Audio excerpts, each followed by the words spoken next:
I'm Andreas Krieg, an assistant professor at King's College London School of Security and Institute of Middle Eastern Studies. When we look at the Abrams Accord between Israel and the United Arab Emirates, we're looking at a formalized relationship that goes way back than the actual agreement in 2020. It's a relationship that has been forged over more than a decade, over common ideological synergies as well as common geostrategic interests. So that relationship goes back in the field of military cooperation, intelligence sharing and cooperation, as well as in the field of information technology and sharing know-how in the field of information and cyber operations. Now, with the Abrams Accords, all these relationships that already existed for quite a long period of time have now been formalized and have provided a more open and overt character to this relationship, allowing the UAE and Israel to kind of sign agreements and contracts more in the open between companies, but thereby just creating a more overt appearance of what is already or has already been for a very long time an agreement between the two countries that works very well. It's based on ideological synergies. It's about both Israel and the United Arab Emirates fear political Islam. Both of them fear the Arab street and the Arab public sphere. Both of them were very critical of the Arab Spring and of the changes that the Arab Spring could bring to what they both consider to be a region that was dominated by and controlled by authoritarian stability. Apart from that, there are common geostrategic interests as well between the two countries, and obviously geostrategic interests when it comes to containing political Islam, when it is about containing terrorism, what they call, as well as containing obviously Iran. And in these fields over the last decades, the two countries have already cooperated. What we see now coming out of the Abrams Accords is a more intensification of military and intelligence cooperation. We see that, in terms of military intelligence, the UAE and Israel have engaged in Yemen, they have engaged together in Sudan, obviously the UAE are offering the Israelis a new hub for intelligence in the Arabian Gulf to directly focus on Iran. And obviously that has been that's something that the Israelis have used. And if you see if you look at the high caliber individuals who've come to the UAE from Israel, they were all from the intelligence community, from the military community, and most of it is directly directed towards dealing with Iran and the threat of Iran. Beyond that, obviously, if you look at information and cyber technology, what we see there is that Israeli experts, military intelligence experts and cyber experts have already worked in the UAE for many, many years, way before the signing of the Abraham Accords. And these are people who bring critical know-how and critical capacity and capability to the UAE. And obviously that was only allowed to happen with the consent of the Israeli government. And that kind of shows us that the relationship between the UAE and Israel very much predates the 2020 agreement or Abraham Accord.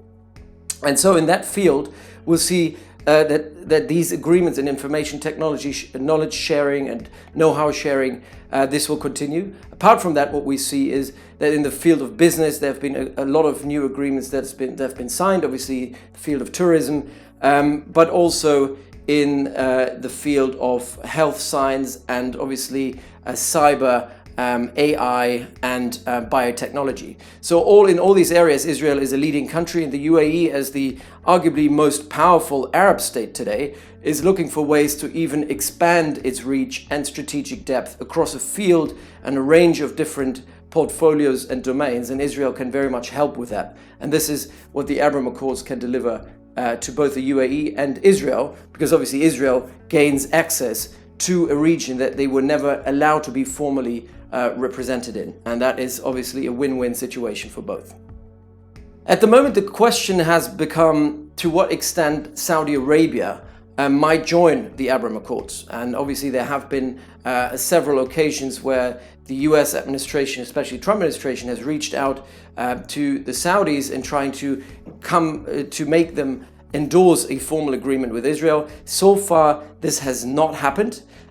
We've seen Benjamin Netanyahu even flying directly to Saudi Arabia, holding meetings with Mohammed bin Salman. There have been meetings between heads of intelligence, Saudi intelligence, as well as Israeli intelligence. Again, like with the UAE, it's built around a common threat perception about Iran. And it goes, obviously, it also kind of plugs into the vision that Mohammed bin Salman has for his country, which is a vision of building a more sophisticated AI-based economy of the 21st century. Again, Israeli technology and know-how would be able to help with that.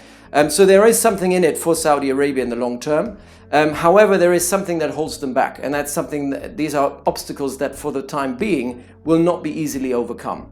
So the most important obstacle obviously is the Palestinian cause and Israel's blatant disregard for the interest of the Palestinian people, and Palestine, a disregard for the two-state solution and the Arab peace initiative in the Middle East, means that Saudi Arabia, as the sponsor of the Arab peace initiative, as well as somewhat the self-proclaimed leader of the Islamic world and Arab world as well, cannot afford signing an agreement with Israel if Israel continuously disregards all the agreements that were made in the past. So if we, especially under the government of Bibi Netanyahu, we've seen the Israelis really breaching a lot of international law when it comes to expanding territory, when it's about seizing territory and making it under, bringing it in under Israeli jurisdiction, as well as obviously expanding settlements. All these things are highly problematic for the Arab public sphere, for the Arab public. It's also problematic for the Saudi street. So a lot of people in Saudi Arabia are still, especially the older generation, still think, despite, all the rumors that Saudis have now been entirely disenfranchised with the Palestinian cause, despite that, in the older generation, still a lot of Saudis don't feel that this would be the right move. Kind of building a relationship with the Jewish state is not something that should be within the interest of Saudi Arabia. However, there are changes, especially among the Arab youth, those people, the Saudi Arabian youth that support Mohammed bin Salman. There are more and more voices saying, why should we care about the Palestinians? They never cared for us.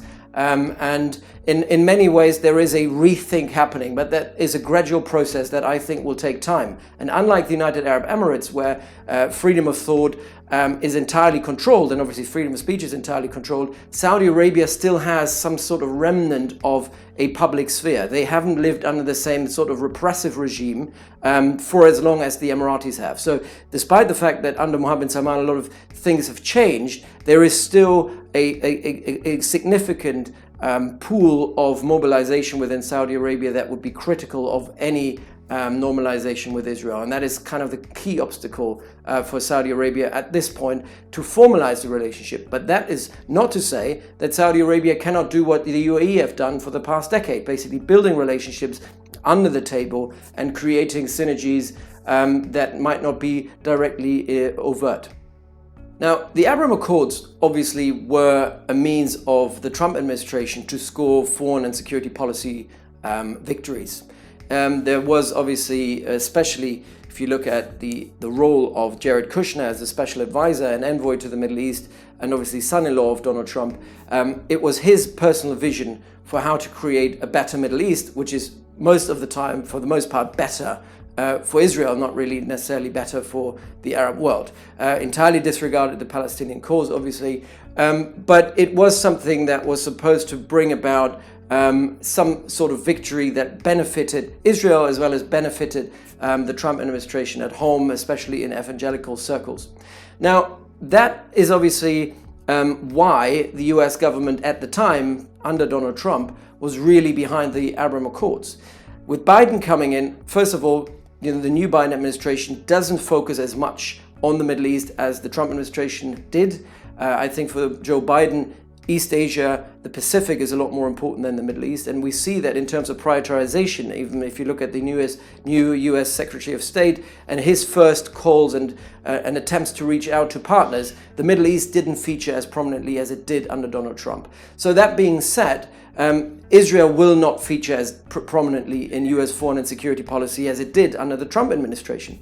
And obviously, I think most people in the State Department see overall the Abraham Accords as a positive development. It's a development that brings together partners of the United States in the region, which is positive. It potentially provides a new front against common threats in the region.